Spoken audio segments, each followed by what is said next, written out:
Hello everyone and welcome to my new video about what you should do as a new coming player in Skyforge.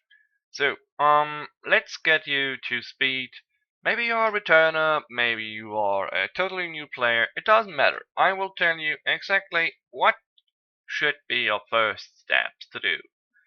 The first obvious step, and if you are already doing this, watching this video is to check out for a pantheon.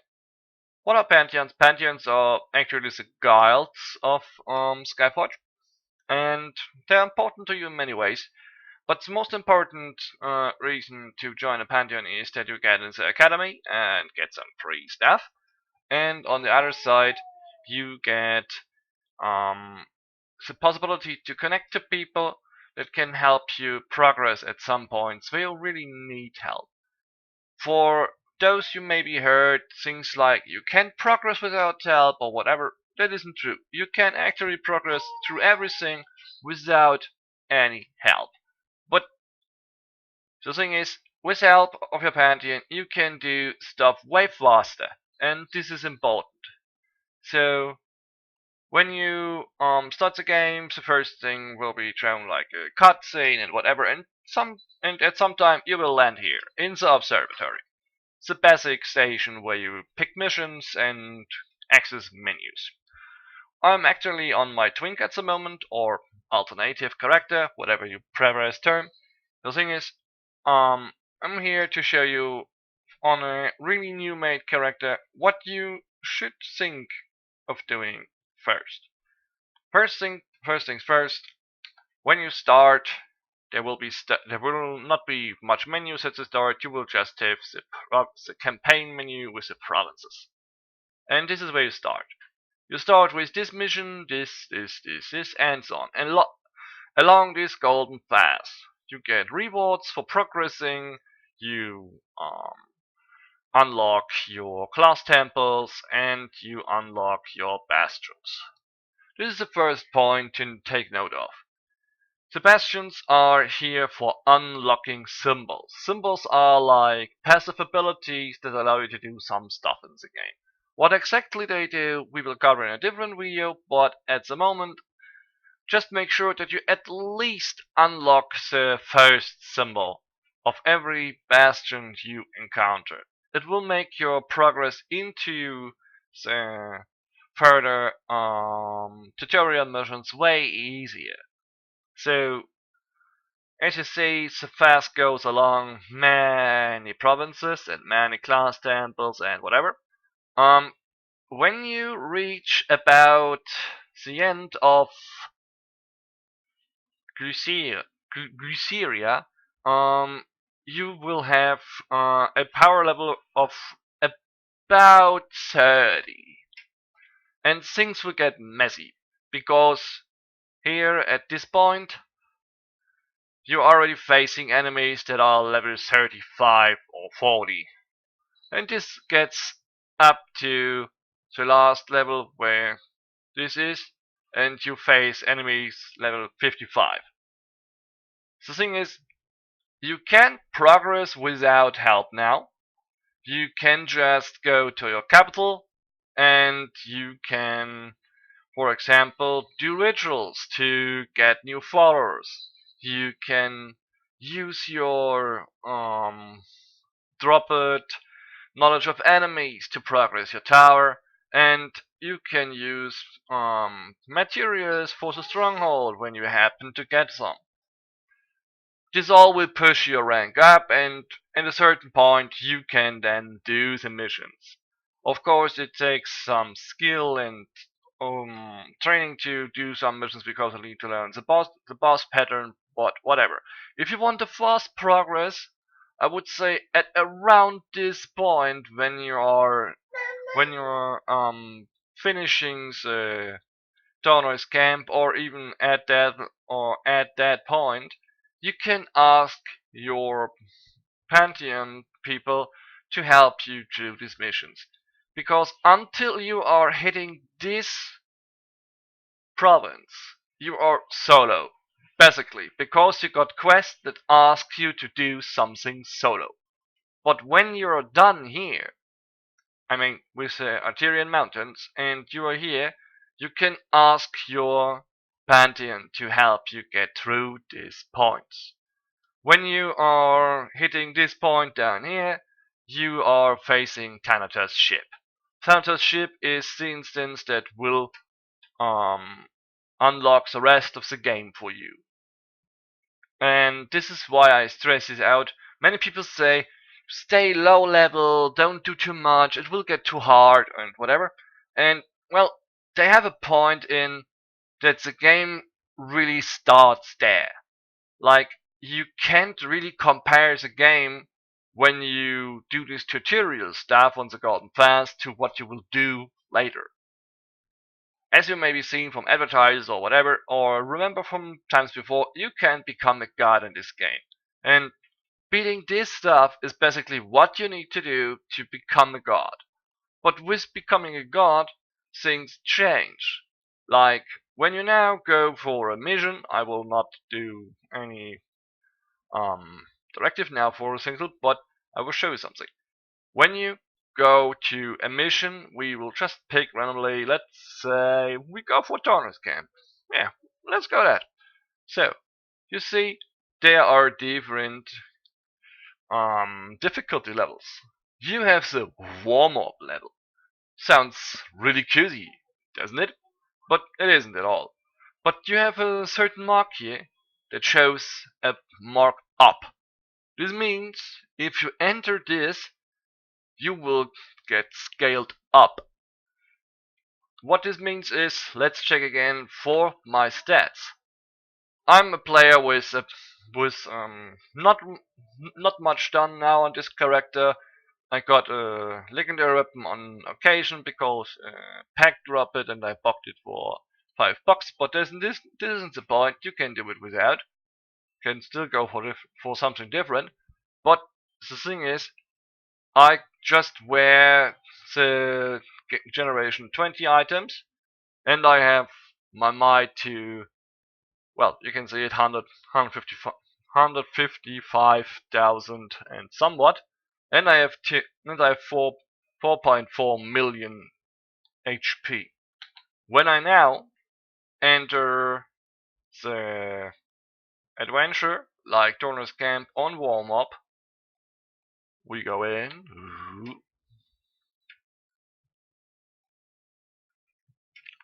You will notice some changes. First of all, let's see this boss up here.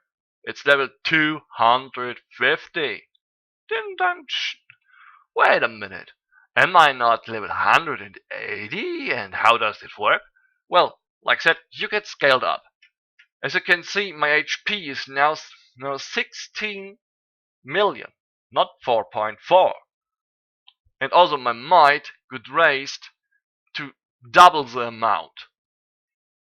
So, what does this mean? This means the game tries to put me on the right level to beat the bosses. Because you are technically now also ranked 250. But there are some letdowns that the game doesn't tell you about, and I'm here to make it work for you. The first thing to note is the game scales you up in HP, in damage, and in whatnot way. But it doesn't scale you up in other stuff. And the other stuff it doesn't scale you up is following. In your capital you have a building called Flavius Laboratory. You have laboratory stuff for every race you will face besides well, minor ones. Like stuff you don't really face often or have one or two dungeons against. But the point is, you have different races. For example, now I would face Oceanites here. So there are notes like, your damage to Oceanite is increased. Your damage from Oceanite is reduced. Your general damage is higher. And at some point you even get more HP, whatever. So, this overall makes you stronger against the race you are facing. but these bonuses are not included in this scale up. So technically the game thinks, yeah, let's fight this, and you are unprepared. So what can we do about this? First, I will leave this instance because there is no point for me doing this at this moment. But I will show you what you can do. The step you should take is to think about what area do I need to improve. And the area you need to improve is of course your Flavio's lab. So you go here and say, I will take demons for example. You go here and you say, well, I have this stuff to improve. So you are doing this stuff and click on the list, or getting quests better off. So for the missions, you get every time the eradication of missions, like Mechanites, Autonites, Pillanites, Reapers of Death, Demons, and this is exactly what you should do now, because there's always one invading army on this planet, which means if you want to do quests for Gorgonites at the moment, because they are the invading army, you don't get an eradication mission, you get a specific mission like kill strong Gorgonites. Great. But the thing is, you can't really kill strong Gorgonites at the moment, so meh, not that great. So to basically power up, you do every other laboratory before you start doing the Gorgonite missions. To do this, you go for a mission like this. Eliminate demons, any unit of the army. The thing is, some people get confused because there is stuff like squad, group, party, distortion, invasion, wasteland, and Thea. But this isn't all you can find this. You can actually do this quest on every region. Regions you can see like going here, the shield sword thing, and we are going to Uzuni Valley. Uzuni Valley is a place crawled with demons, really crawled with them people. And all you gotta do is find a decent spot. Me will teleport up there because I really like the city. Yeah, pay money, whatever. You get down here and we walk over. And when we enter the city, somewhat... Oh, here, there they are.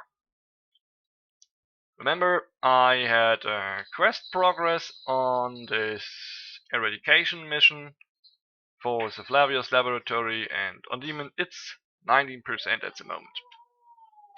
Let's get technical. As you can see, those guys fall like flies. I'm not overpowered or something, I'm just a basic player, so killing them is not a big deal. So, this was it. This group is done. We go to the next one, wipe them out. Go to the next one, wipe them out. Now let's check the progress. Flavius Lab, Demons, 51%! I did spend what time? Maybe about 10 seconds to kill them. So, and this is what you will be doing.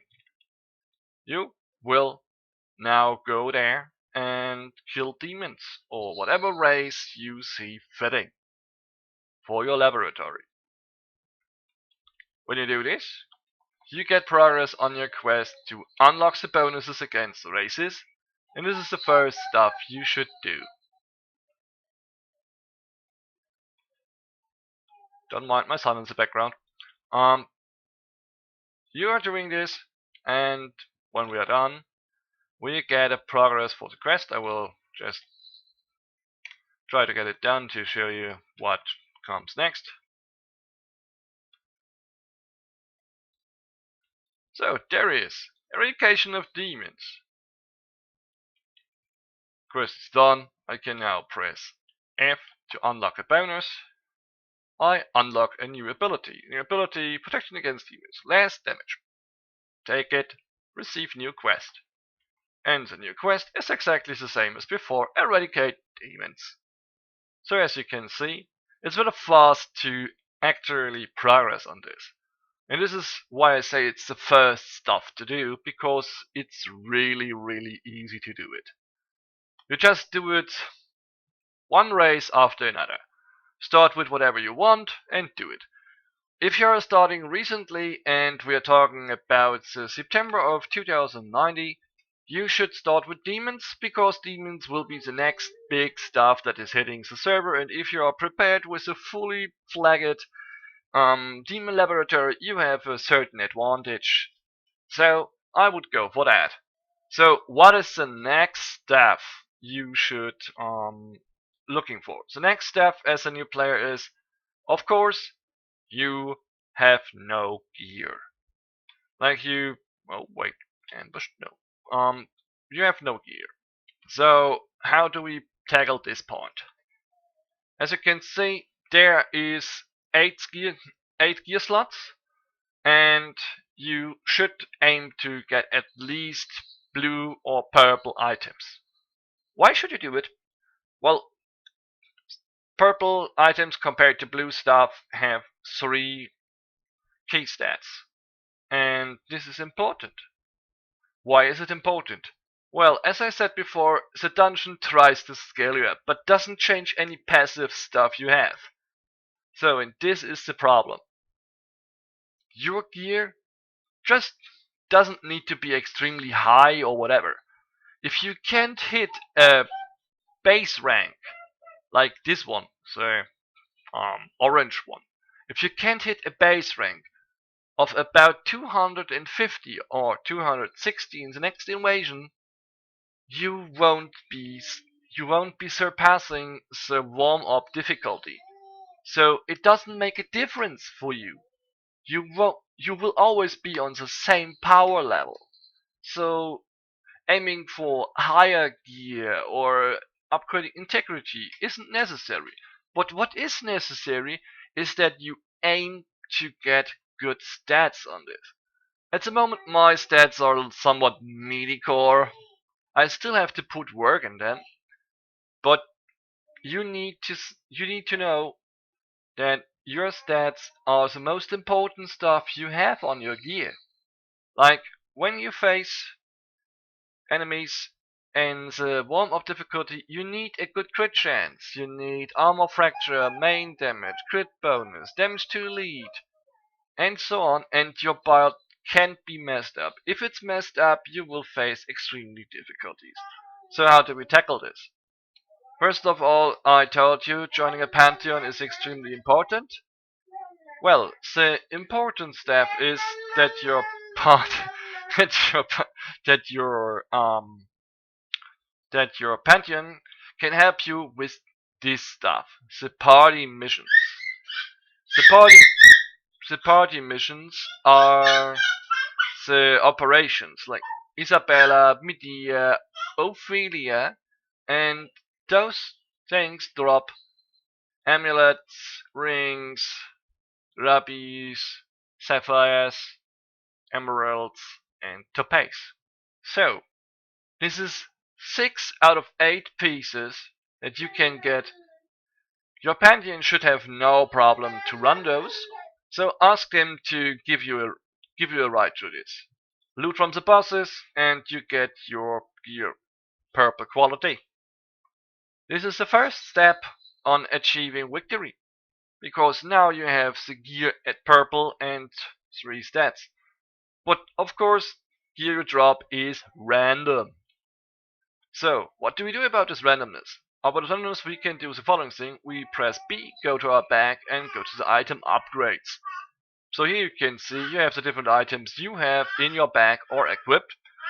We go for an item, for example, and tell, let's pick one. Let's say this one. This one isn't as great.